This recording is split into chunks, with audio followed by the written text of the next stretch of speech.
6:44, welcome back. If you've been following this big news out of Hollywood, Bruce Willis announced his retirement from acting after 4 decades. Yeah, the 67-year-old's family says he was recently diagnosed with aphasia, which is impacting his cognitive abilities. Aphasia affects an estimated 2 million Americans. And joining us now to discuss his condition is Dr. Yadira Medina, a speech and language pathologist at the Stepping Stones Clinic. Good morning to you. Good to have you here with us.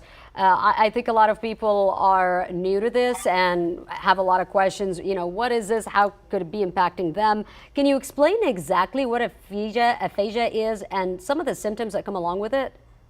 Sure. Aphasia is an acquired neurogenic language disorder, which is a result of a stroke typically, or a traumatic brain injury, such as a car accident. It affects about 180,000 people per year, and it impacts the area of expressive language, understanding, communication, and also written and expressive communication. Now, is it, once you're diagnosed with this, is it an all of a sudden thing, or is this kind of like dementia gets progressively worse? How does it go? So it typically is an all of a sudden onset as a result of a stroke. So the person typically experiences stroke symptoms first, and the result of the stroke ends up impacting communication. So the individual experiences difficulty with expressing themselves, slurred speech. Sometimes it impacts the way they understand the speech of others, and sometimes it affects them in the way they write or read or understand communication. So the symptom of it is expressive and receptive communication.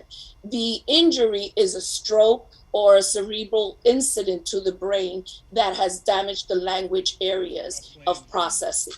Now, is this irreversible, or is this something that can actually, be treated? So it can be treated. Typically, the great news about it is that once you start experiencing these symptoms, typically in the first couple of months, you start having a spontaneous recovery. Unfortunately, some individuals, about a third, continue on to experience effects of communication.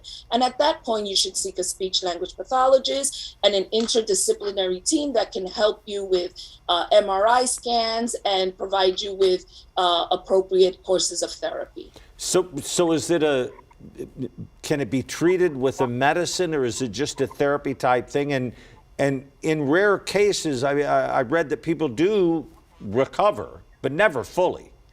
Yes, in most cases, people do have an experience of some sort of recovery of the language that was lost at the initial experiencing of the stroke.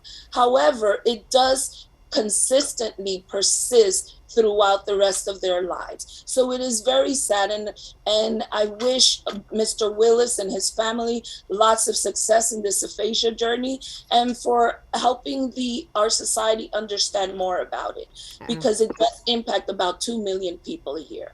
Absolutely. Dr. Yadira Medina, thank you very much for joining us this morning with all that great information.